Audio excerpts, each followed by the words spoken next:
বাবাকে চিনতে সময় লাগে ৬০ বছর। বয়স যখন ৪ বছর, আমার বাবা মহান। বয়স যখন ৬ বছর, আমার বাবা সব জানে, সব থেকে সাহসী।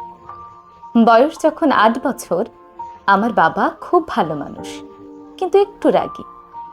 বয়স যখন ১২ বছর, আমি যখন ছোট ছিলাম, আমার বাবা তখন আমার সাথে খুব ভালো ব্যবহার করতেন। বয়স যখন ১৬ বছর, আমার বাবা খুবই ব্যাকডেটেড, নতুন প্রযুক্তির কিছুই বোঝে না। বয়স যখন ১৮ বছর, আমার বাবা দিন দিন কেমন খিটখিটে হয়ে যাচ্ছে। বয়স যখন ২০ বছর, আমার বাবার সঙ্গে থাকাটা না অসহ্য হয়ে উঠেছে, জানি না মা কেমন করে থাকে। বয়স যখন ২৫ বছর, আমার বাবা আমাকে সব কিছুতে বারণ করে, কবে বুঝবে কে জানে। বয়স যখন ৩০ বছর, আমার ছোট ছেলেটা দিন দিন অবাধ্য হয়ে উঠেছে, অথচ এই বয়সে আমরা আমাদের নিজেদের বাবাদের কতটা ভয় পেতাম।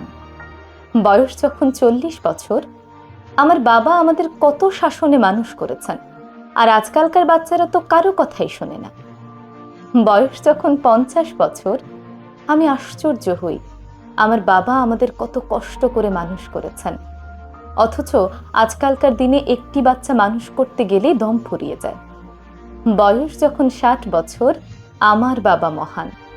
তিনি বেঁচে থাকা অবধি আমাদের জন্য কষ্ট করে গেছেন, কিন্তু কখনোই বুঝতে দেননি। সত্যি কথা কি জানেন, বাবাকে চিনতে আমাদের সময় লেগে যায় ৬০ বছর।